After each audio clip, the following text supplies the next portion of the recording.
service. On a mis donc hier le site de Valseny, la Tomba, hein, qui dessert déjà une grosse partie de la commune de Valseny.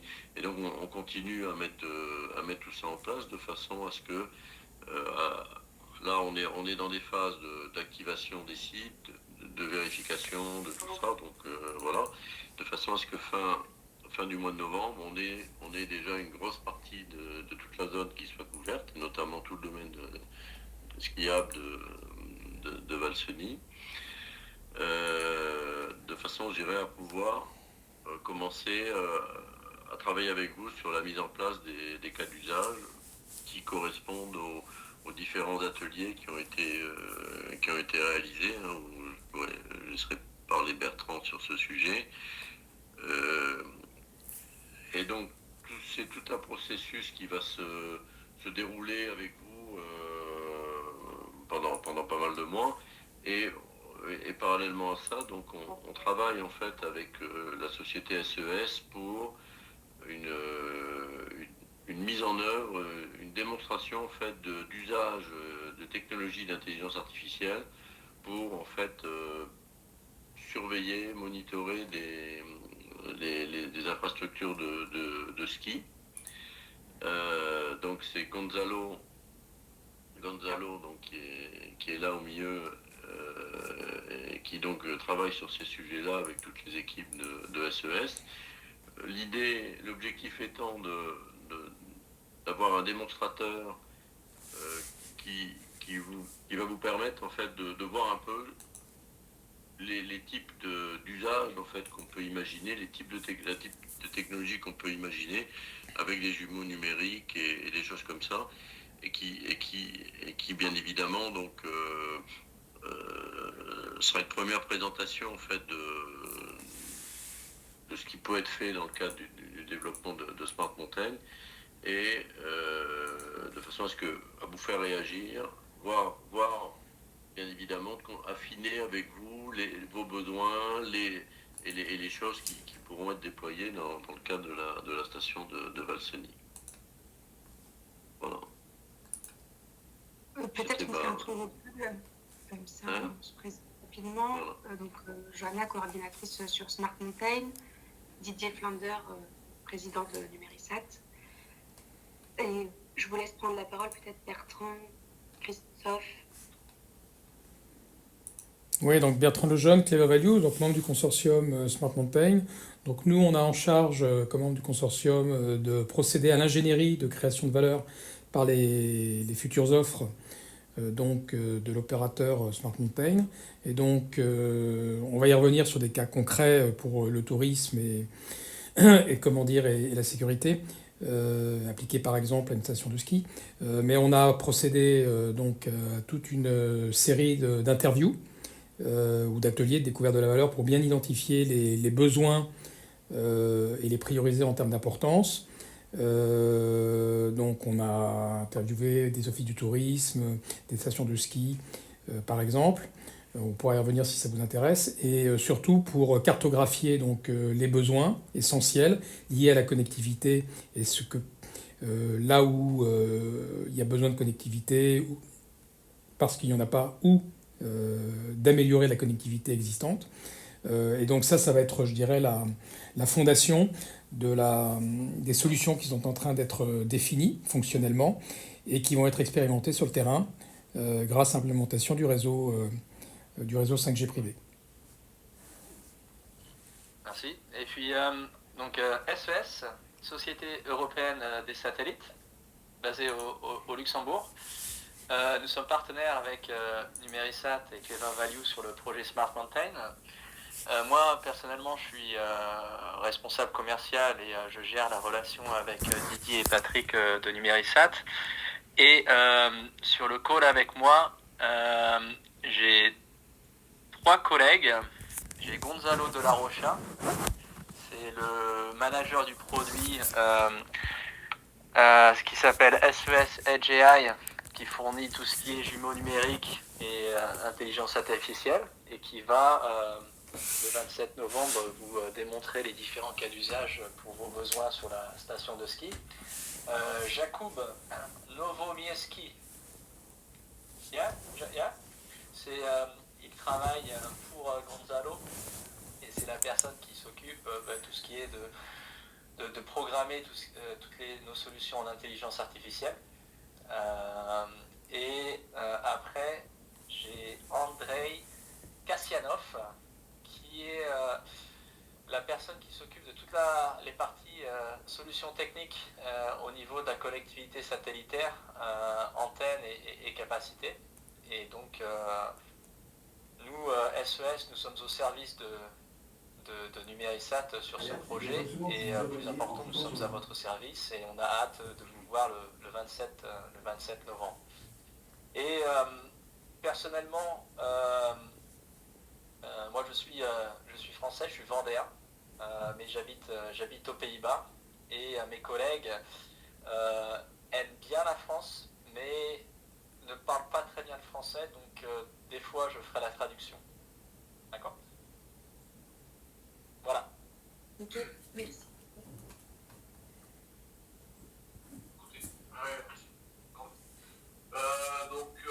Yves Vignier, je suis directeur de la SEM de Valseny.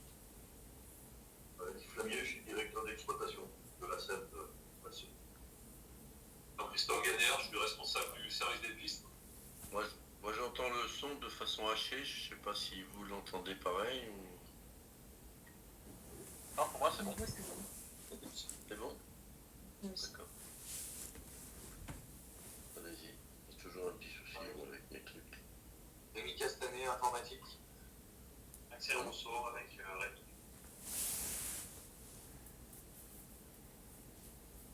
Ok, ça marche. On a fait le tour, du coup. C'est bon ?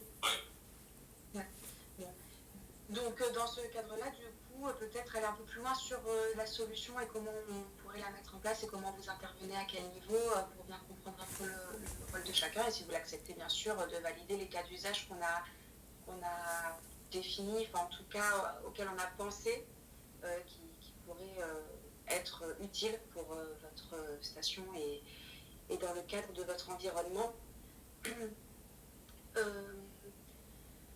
Je commence par les cas d'usage et puis ensuite, je ne sais pas si au niveau technique, peut-être quelqu'un pourra intervenir un peu plus en détail par rapport à ce qu'on avait vu. Je ne sais pas si... Patrick, peut-être tu m'entends ? Oui, je suis là, pas de souci. Ouais, c'est bon. Parce que Titi, je ne sais pas s'il nous entend. Il s'est avec son problème de son. Ok, ça marche. Alors, du coup, on était parti sur l'idée du jumeau numérique. Alors, je ne sais pas jusqu'à quel niveau de connaissance vous avez fait un peu des études de cas parce que vous avez eu des retours sur les besoins. Bertrand avait sûrement fait un compte rendu avec les besoins qui avaient été ressortis suite à vos interviews. Ouais, Bertrand, tu leur avais fait un peu. Ouais. Oui, on a envoyé systématiquement le compte-rendu des ateliers aux personnes avec lesquelles on a réalisé ces ateliers. Ouais. Voilà, donc il était ressorti peut-être de mettre en place, nous en tout cas avec SES, ce qui avait été dit aussi, on parlait du jumeau numérique pour tout ce qui est peut-être remontée d'informations, donc sur les pistes, sur les files d'attente, sur comment être le plus efficient possible à ce niveau-là.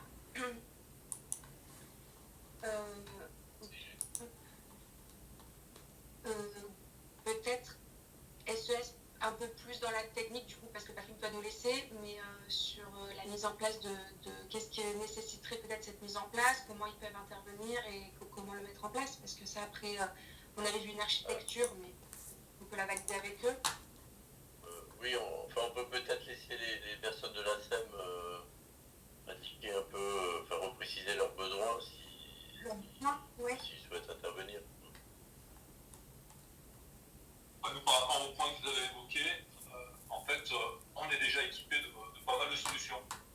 Mais en fait, c'était pas tellement ce qui nous intéressait par rapport à toutes les surveillances de flux et compagnie.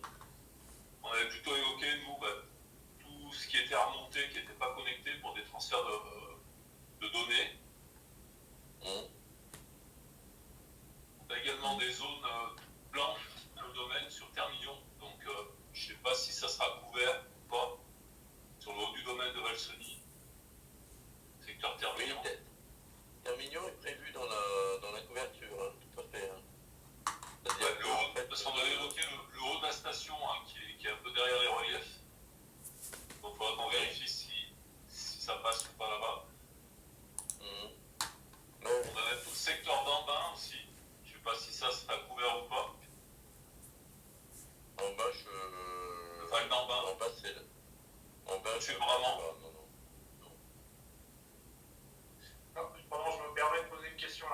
on parle de couverture sur le haut du secteur de Valseny-Termignon, c'est quel type de couverture? 5G. Ouais, mais pour de la téléphonie ou du transfert de data? Est-ce que la téléphonie, vous venez en supplément des zones blanches des opérateurs téléphoniques ou pas du tout? En fait, si vous voulez, dans l'aspect voix, en fait, communication voix, on n'est pas sur une solution publique, hein. C'est-à-dire que c'est pas de la couverture, c'est bien pour des usages qui vous sont propres. C'est-à-dire que vous avez moyen de communiquer, d'utiliser le réseau, mais c'est pas ouvert au grand public, hein. Mais par exemple, est-ce que nous, tous nos salariés qui sont équipés d'un portable, d'un mobile, peuvent avoir un accès à 5G et communiquer en voix via WhatsApp ou autre? Oui, ça c'est dans le réseau qui est proposé, oui, c'est possible, tout à fait, oui. Oui, oui. Ça fait partie des démonstrations qu'on vous fera d'ailleurs le 27. D'accord. C'est bon, d'accord. Ouais. Alors, puisque en fait, il y avait dans un des volets des cas d'usage autour de ces choses-là, il y avait en effet la communication pour les gens, la sécurité, des gens qui interviennent sur les pistes, etc. Oui.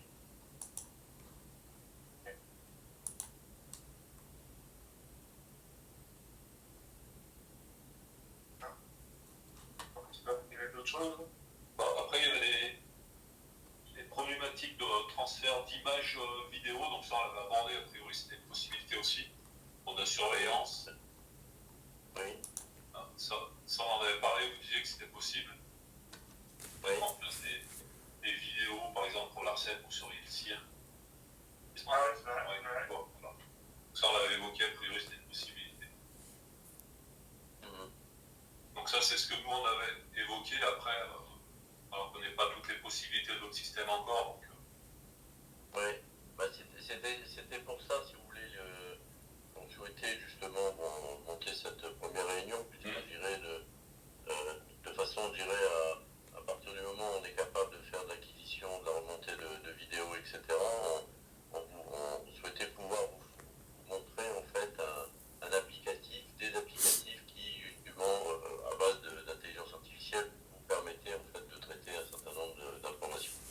Voilà. Et juste pour vous dire, et tout est possible chez nous. Le produit que nous avons mis en place.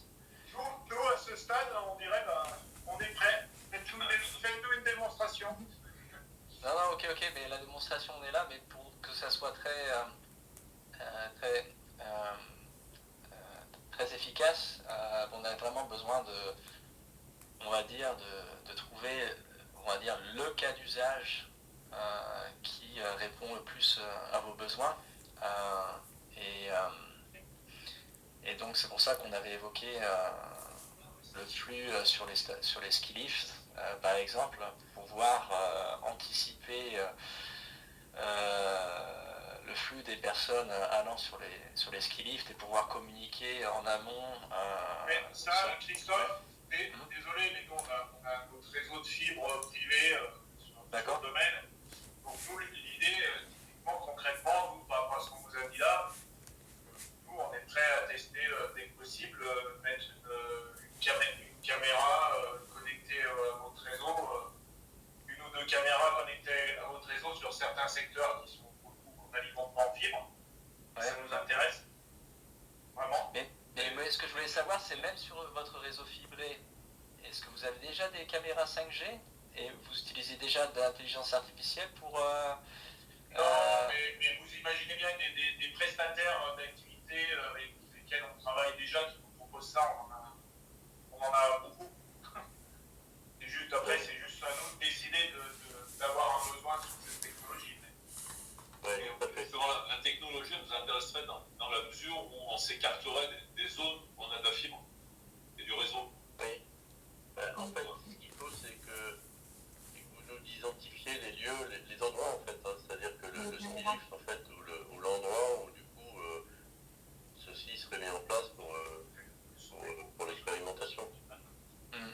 Parce que le site de Termillion, je suppose qu'il se trouve loin des ski lifts. Et peut-être que sur ce site-là, il y a un cas d'usage très spécifique par rapport à ce site où il y a besoin de la connectivité satellitaire et aussi dans ce cas-là des solutions d'intelligence artificielle.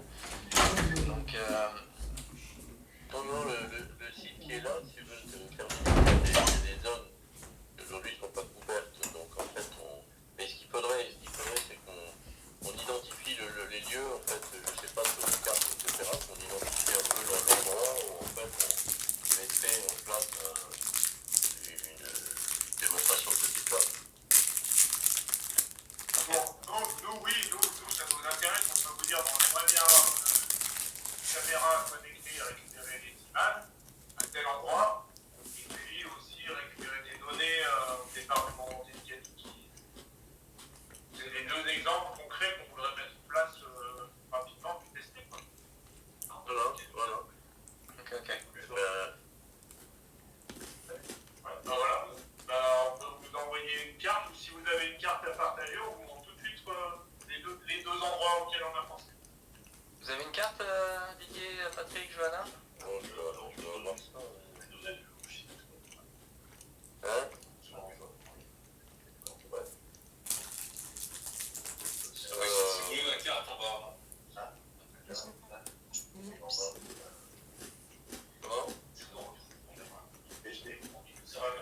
Comment? Du coup, si vous voulez la carte, on va travailler dessus. Et puis on vous l'envoie rapidement là. Moi, je pense que c'est le mieux, c'est que nous on a une carte globale Ouais. On a une carte globale, bon, on peut agrandir, il n'y a pas de souci, mais je pense que si vous le mettez vous de votre côté sur Ce qu'on fera, sur la carte, vous l'envoyez et puis comme on ça. fera la carte avec les besoins qu'on a identifiés dans tel et tel secteur. Oui, tout à fait. Hein? Ouais, très bien. Non, ça sera parfait, ouais. Ouais, on va faire ça. Ouais. Oui. Et j'avais une question aussi concernant les avalanches.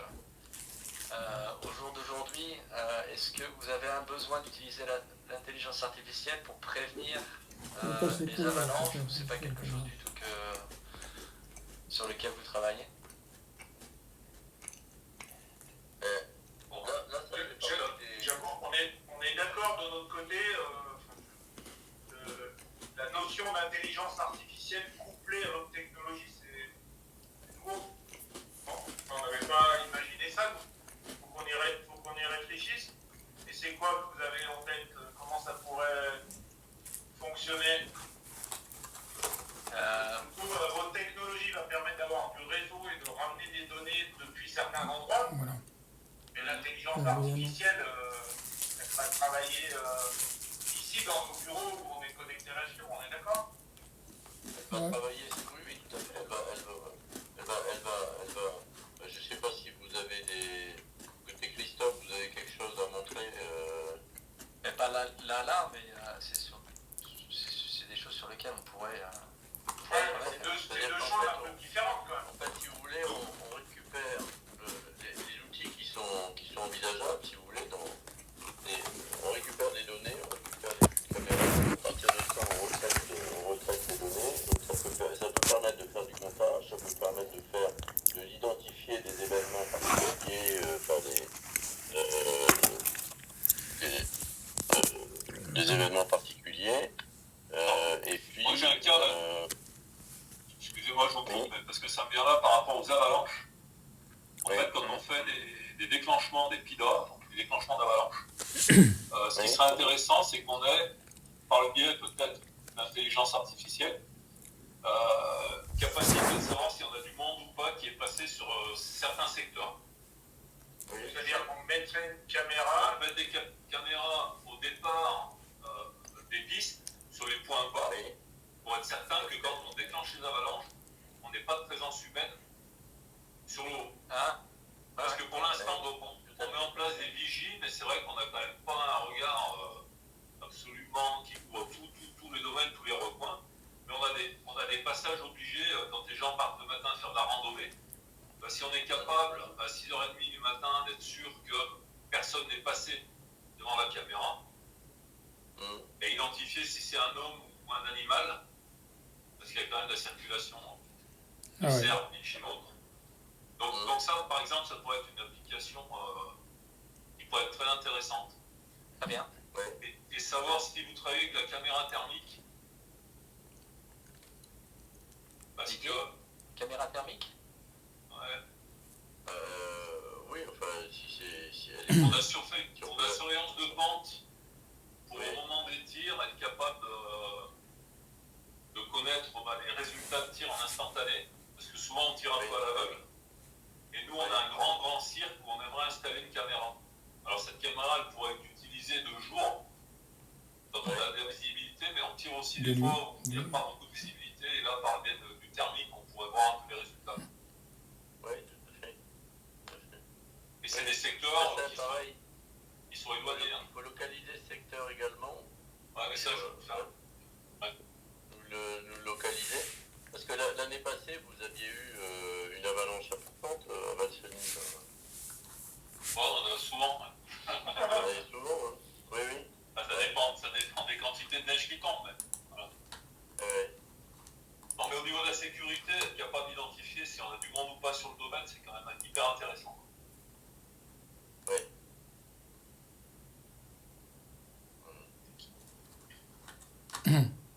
Je pense qu'on a noté, hein, Johanna, ce cas d'usage. Et c'est quelque chose sur lequel Gonzalo pourra travailler dessus. Gonzalo, did you understand the use case? Like 50% of it, I think. Okay, it's okay. We will give you the other 50%. Yes. Thank you. Il y avait des services d'urgence avec des moustiquaires en dehors des zones de ski. On avait noté aussi. De faire remonter les informations. Voilà, là, je me permets d'intervenir. Donc, je représente le schéma visuel des besoins qui ont été identifiés. On voit très clairement qu'effectivement, objectif principal, détecter la présence humaine dans les couloirs avant déclenchement d'avalancheurs. Et donc la difficulté, je dirais les difficultés ou les optimisations par rapport à l'existant qui ont été identifiées lors des ateliers. On va les voir là. C'est la mise en œuvre de la détection, donc avec caméra thermique, caméra classique, haut débit, donc avec effectivement une QoS qui permet de garantir l'intégrité des données, qui permet de faire cette analyse pré-déclenchement. On a identifié, prévention des accidents, déclenchement sécurisé des avalanches. Donc là, on a, si vous voulez, dans ces différents objectifs, avec les difficultés et les bénéfices attendus associés, on a la cartographie de l'ensemble des besoins qui ont été identifiés. Donc celui-ci en fait partie. Il y en a peut-être d'autres, donc je vous laisse prendre connaissance de ce schéma. Il y en a peut-être d'autres qui pourraient déboucher sur des cas d'usage démontrables. Là, on est sur sécurité, et on a le même schéma sur tourisme. Moi, je pense qu'il faut démarrer déjà par des premiers cas, et puis Oui. les valider, les préparer en expérimentation, et puis après continuer à travailler sur les autres sujets. Je pense que Donc celui-là en est un. Ok. Oui, tout à fait. Ok. En fait, il y avait la réflexion de mettre une caméra 5G donc, sur les pistes de ski. Il y avait le fait de les mettre aussi sur un parking et le fait de voir un peu ce qui se passe au niveau des remontées mécaniques. Voilà, ça avait été un peu les trois endroits auxquels on aurait pensé. Maintenant, c'est à vous de nous faire remonter dans ces endroits-là lesquels vous intéresseraient le plus, quoi, de les géolocaliser et de nous faire remonter. Comme ça, après, on n'aura plus qu'à mettre en place ça. C'est à vous de nous dire où est-ce que c'est le plus pertinent pour vous, en fait.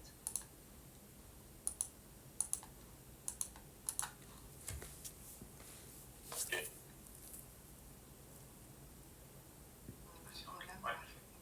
On a une question là, donc du coup nous on a bien compris, on va vous donner vraiment 2 ou 3 exemples de ce qu'on souhaiterait avec les localités précises, tout ça permet vraiment de tester, de mettre quelque chose en action et puis de faire ça, on fera évoluer.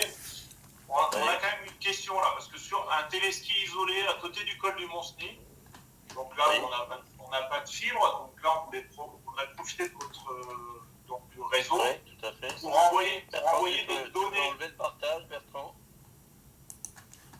Oui, ça nous permettra Et, de par savoir mieux. contre, donc Oui. nous, on aura des données sur un ordinateur. Notre conducteur du téléski, il remplira des données sur un ordinateur. Comment les données passeront de l'ordinateur sur votre réseau pour arriver ici dans nos bureaux? C'est le réseau 5G, il va créer une espèce de Wi-Fi sur lequel l'ordinateur va se connecter. L'ordinateur, il est où c'est mobile en fait Bah, il sera justement un endroit isolé où on voudrait profiter de votre réseau pour envoyer des données.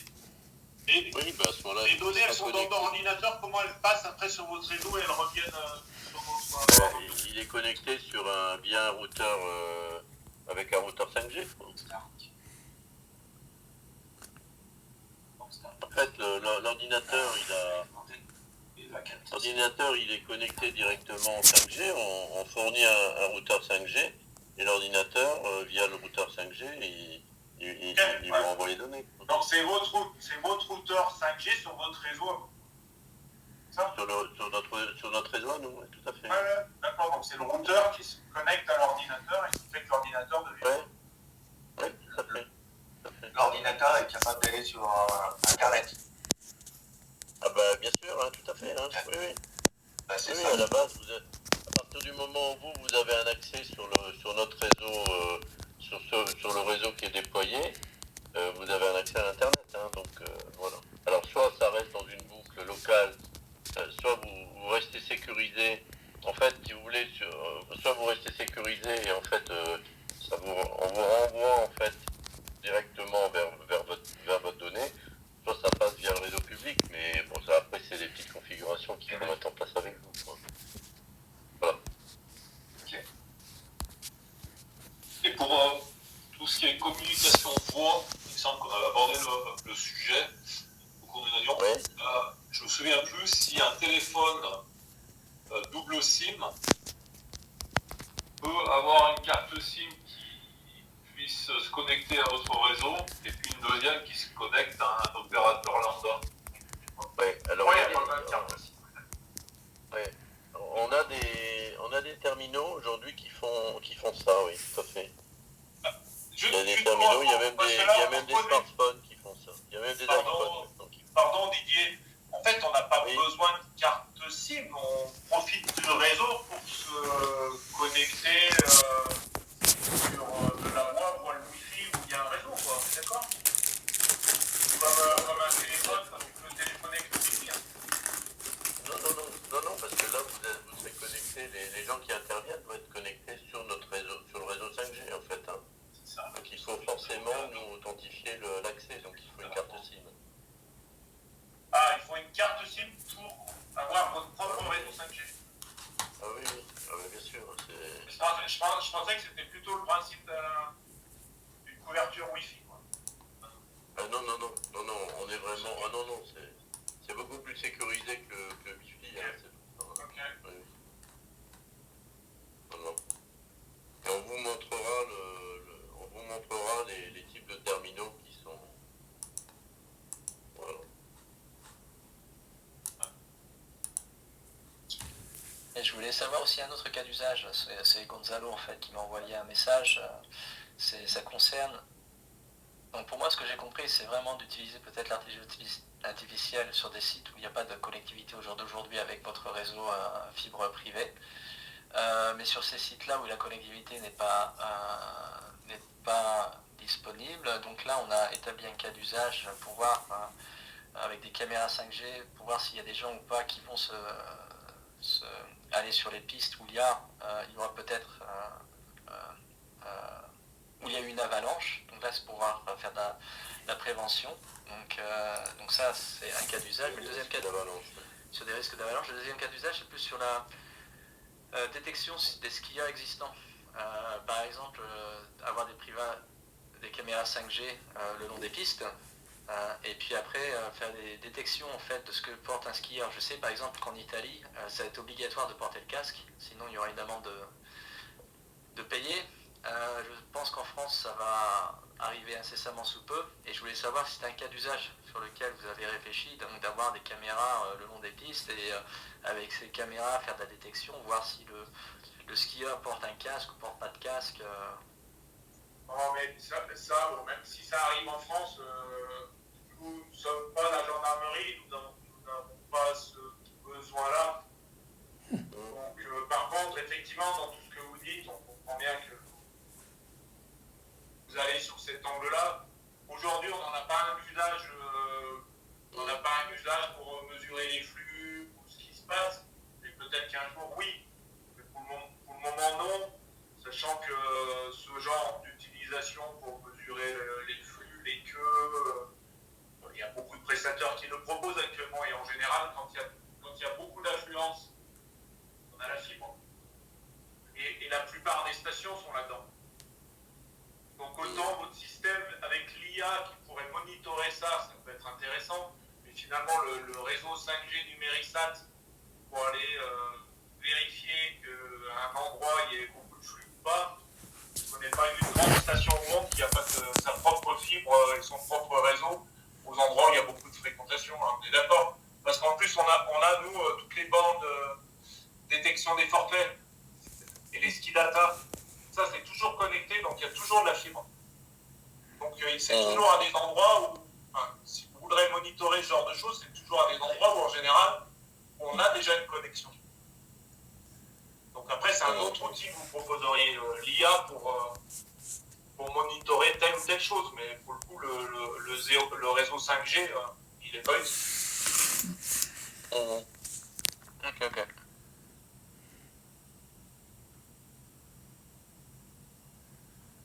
Ok, donc pour le 27, on part sur le cas d'usage des caméras selon les localités que vous nous donnerez. Ouais. Là, je parle pour le 27. Hein. Ok. Oui, de toute façon, ça sera de la simulation. On n'aura pas le 27, de toute façon, Oui. on n'aura pas équipé les sites concernés. Hein, puisque, je sais pas, il y aura peut-être pas encore assez de neige d'ailleurs. On sera pas ouvert. Vous ouvrez quand d'ailleurs à Valseny? La station? On ouvre partiellement, très partiellement fin novembre, partiellement à partir de mi-décembre et complètement à partir du 20 décembre. Ouais, c'est ça. Ouais. Ok. Bon, après, si c'est pour aller équiper et tout ça, s'organiser, hein, notre personnel qui se déplace, même quand c'est fermé, il se déplace à certains endroits. Oui, Et je vais savoir, on réfléchissait au cas d'usage l'hiver, mais l'été, est-ce qu'il y a peut-être des cas d'usage sur lesquels on pourrait aussi travailler, mais plus dans plus l'été que l'hiver? Ouais, on était en train de réfléchir parce qu'il pourrait, mais on a déjà un outil pour le moment, on a un outil de comptage avec une cellule qui marche bien et qui envoie les données via le réseau classique. Après, est-ce que le Mont-Cenis, le secteur du Mont-Cenis sera couvert ou pas? Le lac? Oui. Le plateau? Le lac, oui. Ah oui, bien sûr, oui, tout à fait, oui. Oui, on met en route le... C'est pour les pèlerins. En fait, il y aura... Tout le lac sera couvert, il y aura...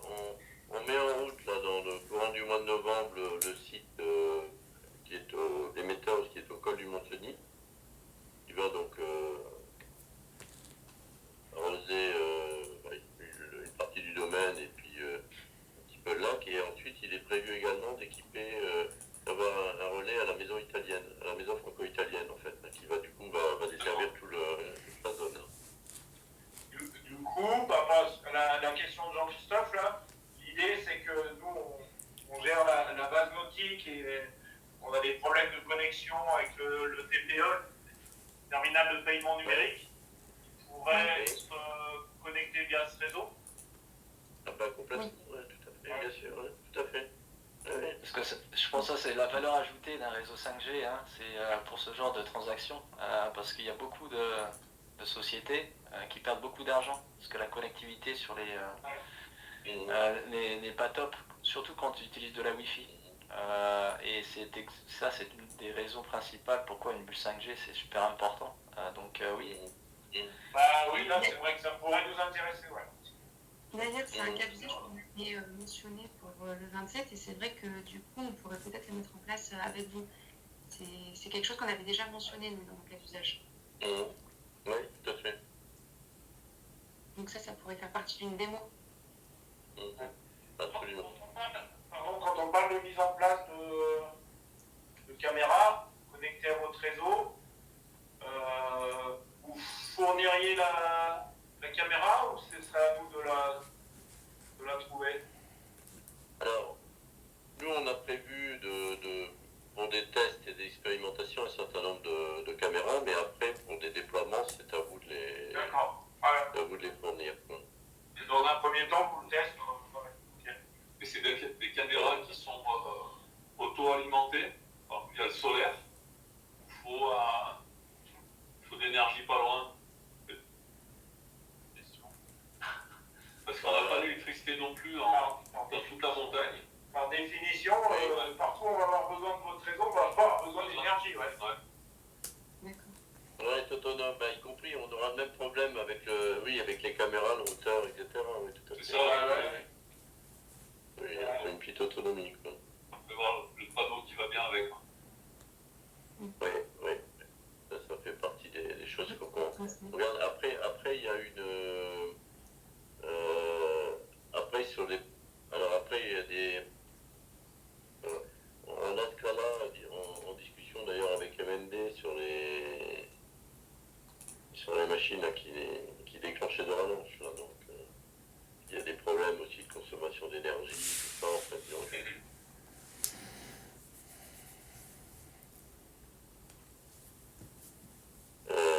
oui. Non, je pense si vous pouviez localiser les différents endroits, nous, ça va permettre d'avancer, de voir un petit peu tous les aspects techniques, en fait, pour la réalisation des premiers cas d'usage. Ouais, on vous fait ça. Ok, Bien, si vous pensez, n'hésitez pas aussi. Et du coup, donc, vous confirmez que sur le secteur Bramant, Val-d'Ambin, ça ne sera pas couvert? Non, on n'est pas... Non. Et parce que là, vous avez... parce que ce secteur-là, enfin, il faudrait... là, je raisonne de on va le mais... mettre sur la carte aussi. On va vous pointer sur la carte, ça vous regarderez. Parce que là, vous avez des équipements, parce que c'est... Parce qu'en fait, il n'y a pas de... on avait un peu abordé le sujet à la réunion à la mairie d'Anse-le-Bourg, et vous disiez que ça pourrait peut-être être couvert par un relais qui serait sur Ossois. Vous n'avez pas un relais sur Ossois? Il y a un relais au soir oui, mais non, ça passera pas. Hein. Ça passera pas en face? Non, ça passera pas en face. Enfin, on va le re-regarder parce que c'est vrai que ça avait été évoqué. Mais parce que, en fait, ce que je comprends pas trop, c'est au niveau du besoin de ce côté-là, c'est quoi alors exactement? En fait, c'est une petite vallée au-dessus de Bramant, où on a du ski de fond, et pas mal de piétons qui vont l'hiver. On a un réseau radio qu'on a amélioré mais qui n'est pas parfait. Et surtout, on a une couverture téléphonique qu'au départ du domaine. Une fois que le secouriste s'enfonce un peu dans la vallée, il n'y a plus du tout de couverture téléphonique.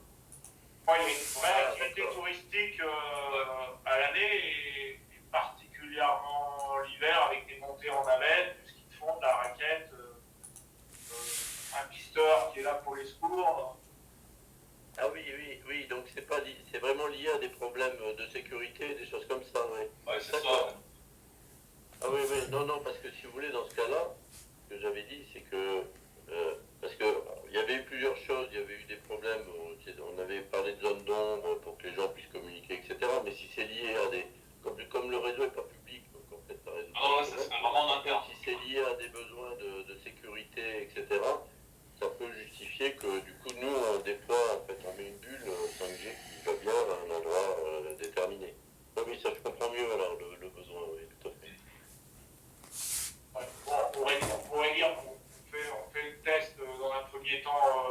ici où c'est déjà couvert, et si ça fonctionne bien, ce sera une deuxième temps. Oui, tout à fait. Parce que nous, si vous voulez, dans le cadre du déploiement du réseau, on a prévu justement toute une série de couvertures complémentaires. Voilà. Et typiquement, bon, je pense à un des points qu'on avait envisagé, mais qui ne sera pas utile.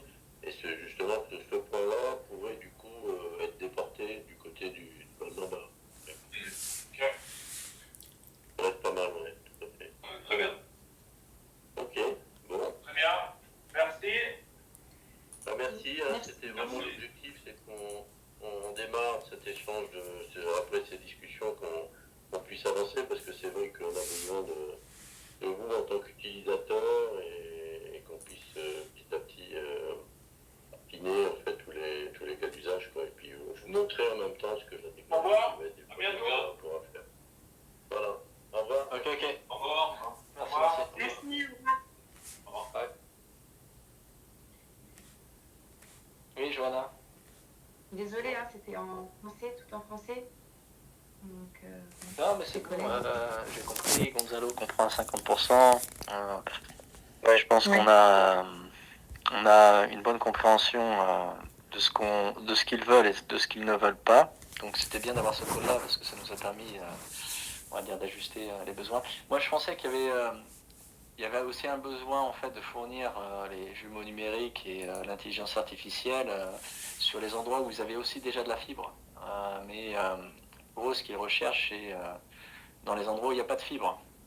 Et donc là aussi avoir la solution donc, de connectivité satellitaire avec les solutions d'intelligence artificielle. Donc ça c'est clair. Et puis après, je pense qu'il y a 2-3 cas d'usage qui sont assez précis, où ils ont un vrai besoin. Et c'est à nous de mettre ça en place. Hein. Johanna, on peut envoyer à Christophe et son équipe l'ensemble des comptes rendus, parce que tout ce qui a été évoqué là par l'équipe de la SEM, on le retrouve à 90% ou 95% dans les ateliers. Hein. Donc c'est clair, Christophe, hein, on est zone blanche, bah là on a des besoins de sécurité, on a des besoins de couverture. Zone grise, on peut améliorer l'existant, mais on est encore sur des enjeux de connectivité. Et puis ensuite, sur les zones où ils sont bien couverts, comme fibre optique, ils ont pour l'instant, que ce soit pour des questions de sécurité ou des questions... Alors, si c'est autour de l'enrichissement de l'expérience utilisateur, donc visiteur, pour le tourisme, très clair, c'est possibilité effectivement d'avoir du streaming, d'avoir du streaming au débit, d'avoir... Par contre, intelligence artificielle, automatisation de processus, on n'est pas rentré dans ce niveau de discussion. Mais ça viendra probablement au fil de l'expérimentation, parce qu'ils verront ce qu'ils pourront améliorer d'un point de vue applicatif. Exactement, et je pense que nous, le but de 27, c'est qu'on fasse un show-off, hein, qu'on leur ouvre les yeux et qu'ils se voient. Exactement. Ok, cool. Oui, Mais pour ça, si tu veux, c'est pour ça, bon, il fallait les faire parler, parce que Ouais. c'est vrai que tu vois, parce que sinon, si tu commences à leur dire, regardez, on peut faire des jumeaux, des machins, etc. oui. Voilà, pour ça, il fallait vraiment les faire parler. Et puis, Poser des questions de découverte. Ouais.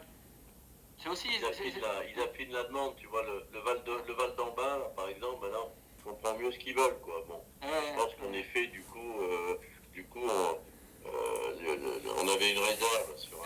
Didier, can we switch to English? Just because I bring back the one and only Gonzalo de la Rocha. Yes. What was very important is to make them speak about and so they express, because they have in mind that globally everything is okay with optical fiber link. So they are not convinced about the interest of the 5G network.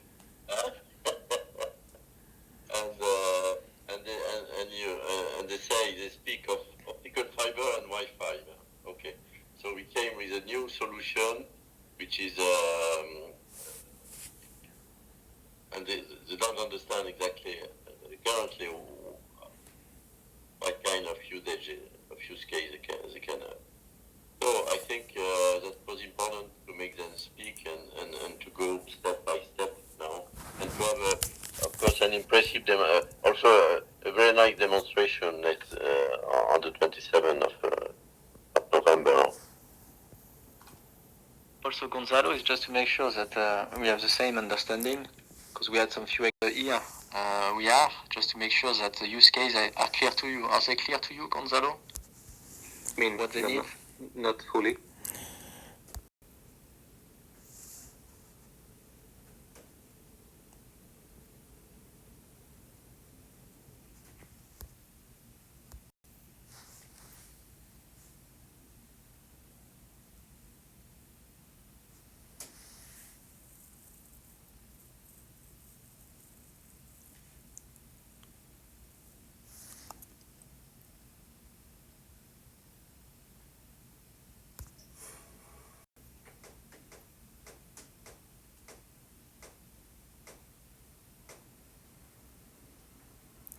Avalanche.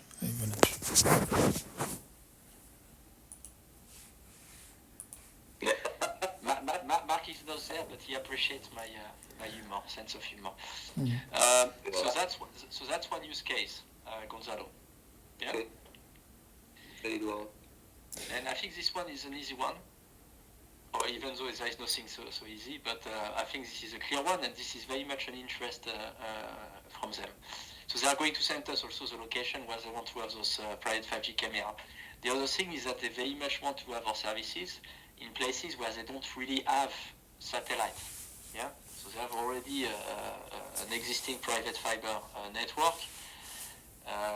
It's working, and they have already some suppliers of digital twin and AI stuff using the fiber, and they are not interested to have us only providing those services on top unless there is in a place where there is no coverage. Yeah. So that's also an important point to take into consideration.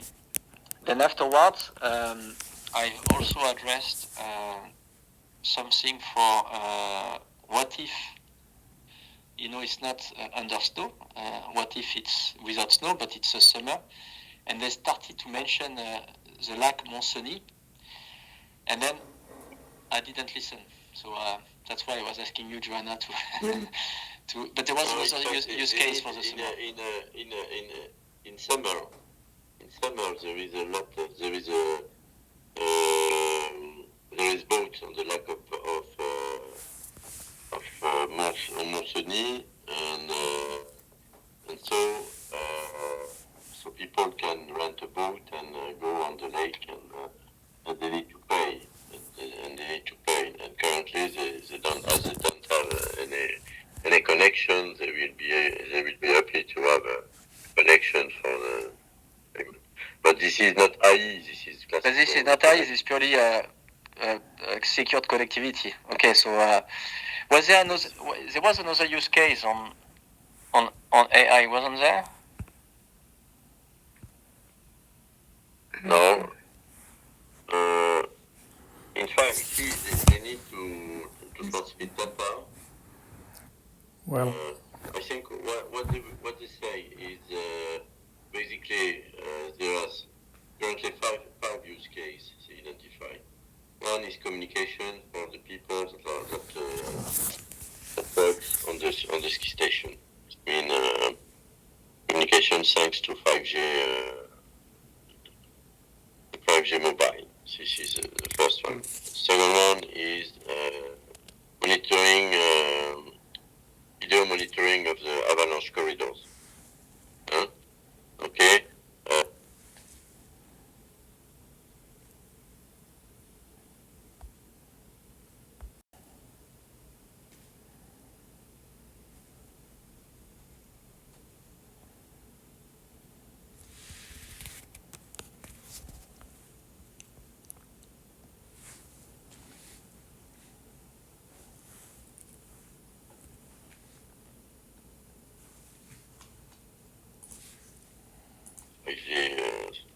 Project, but where we could make a specific coverage with a 5G bubble in this part of the valley.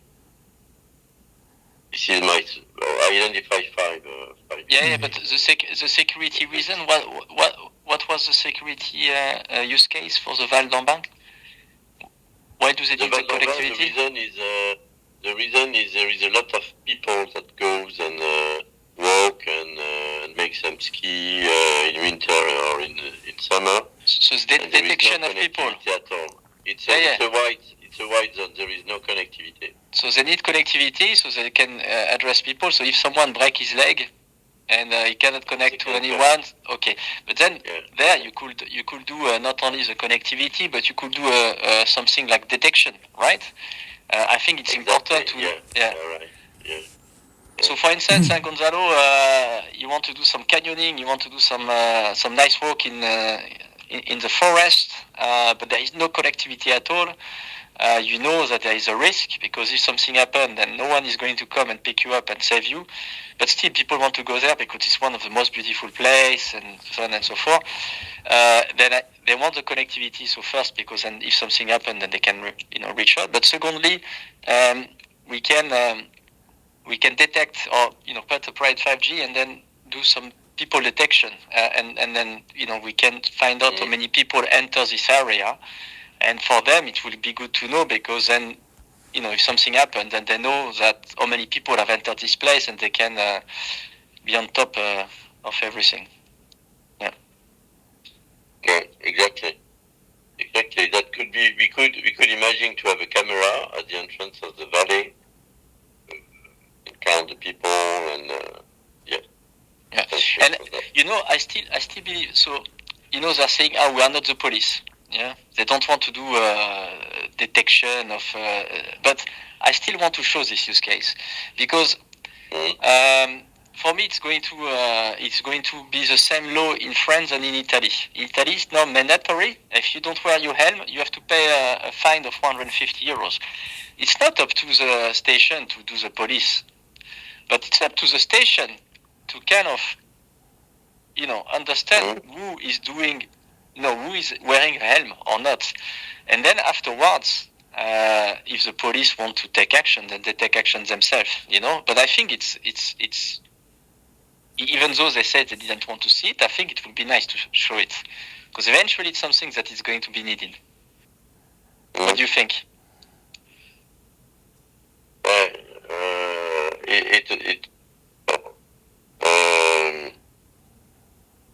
I think it could be statistically,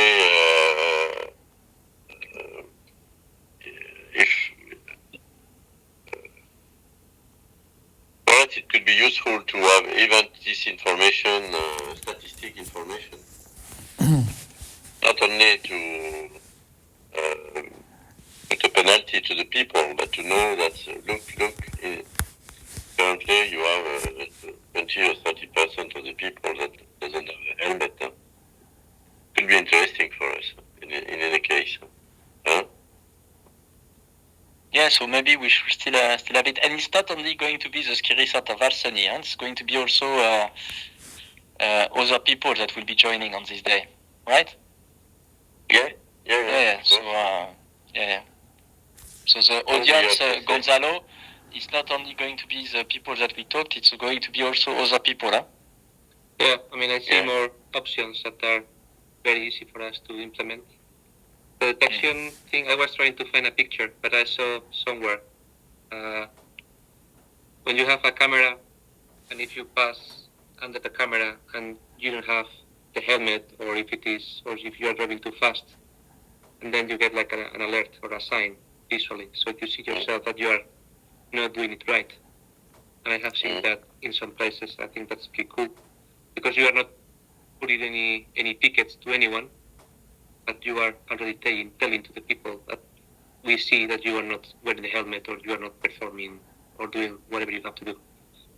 And the other one that I thought is that for the tracking stuff, I don't know if people, when they go to the mountain and they go up and they go outside the typical areas, if they wear some sort of GPS or tag or something. So in case something happens, you have already something, and you know that someone is tracking you. And if something happens, they know where to go already. So you need to call and say I'm here or there, which I think is always messy. No, but the technical teams have such GPS. But I'm saying this for the people who No, go people up usually to they the don't. mountain, or even if you, I'm just thinking out loud, brainstorming. But if you say, well, if you get this thing, the insurance is gonna be 50% cheaper. You know what I mean? That you say, if you use this, I can track you easily if something happens. So you don't have to pay the full amount of, maybe taking a helicopter and. Or at least the station can propose spontaneously this kind of offer to pedestrians. I mean to people, and they take it or not, and so it upgrades the level of security proposed by the station to the people going in remote areas. So this could be turned into a positive proposal from the station to the people's safety, and they take it or not. This is this could be a value-added offer. Yeah, in the Netherlands we love insurances for everything, and for instance for the car you can get something like a small tag, and if you get the tag they can track if you are driving fast or not and these type of things, and if you are a good driver they give you a discount. Yeah. I'd like to come back briefly on your use case, monitoring the people's behavior in the station.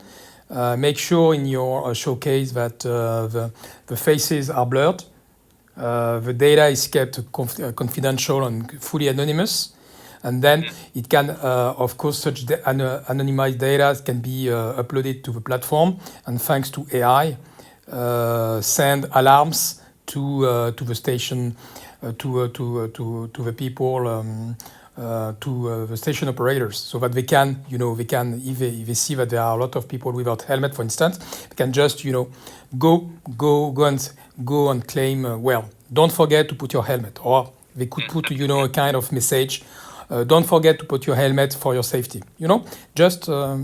This could be. That's what I was thinking about. Exactly. Like and I have another comment on the same kind of. Let me check on my data on agriculture, which is not tourism or safety, but it's linked to safety. For herd monitoring, so they talked a lot about the geofencing. Okay. Which could be made possible and then geofencing means that you collect data for the herd, but also for the staff, staff and. But I was thinking about this because you can put, even if it is about finding tools, like. You put a camera. And then and you make a detection of safety problems in case of for herd monitoring and staff monitoring. So this use case could be used also for agriculture, which is another work package. It's the same. Yeah, and AI comes on top as an app, as automated process for detection, for safety detection problems. I don't know, and this is another fun idea I just had, is do they share some of this information with the users? Meaning, imagine that you go to the ski station and you can download an app and you can see real time, for instance, where or how busy some ski lifts are, or if there are some issues somewhere, so you can already see in advance, or even if you can plan one day ahead your different routes, and you can see how busy the things used to be, the slopes. Well, this kind of optimization was mentioned once by a tourism office, saying that they could push back to the people, to optimize the quality of service, level of availability. But it was really, it was priority 2 or priority 3. They have long-term so that's more long-term. But all which is related to safety of the people, is clearly top important.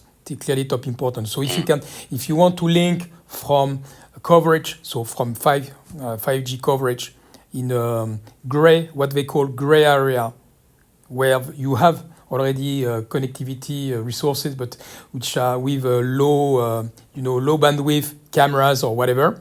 if they can improve from this connectivity up to monitoring of safety monitoring thanks to AI, this is a perfect use case to show how everything is chained, you know. So we have one with Avalanche, we have another one with agriculture, and we have one, for instance, for helmet. And this is cross-fertilizing the three use cases. Okay. And AI here takes a lot of sense because this is the achievement of what is enabled by connectivity and all the processing chain up to AI. Okay. Do we make a small summary about what we just discussed about the different use cases? I think it would be good if we can put it in bullet points, even though I think, Gonzalo, it's clear in your head, but it's good if we can... It's 80% because, I mean, yeah, the 3 or 4 that we discussed, they are 100% clear. Johanna, si tu as pris des notes, on fait un petit résumé des 5 use cases qu'on a évoqués, et si tu veux, je le compléterai. Oui, ok. Je t'envoie mes notes. Ouais, j'ai pris des notes. Okay. Okay.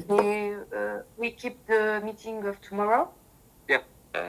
Okay. I have to go, so thanks, guys. Yeah. Bye-bye. No, thank you Allez, for us. bye.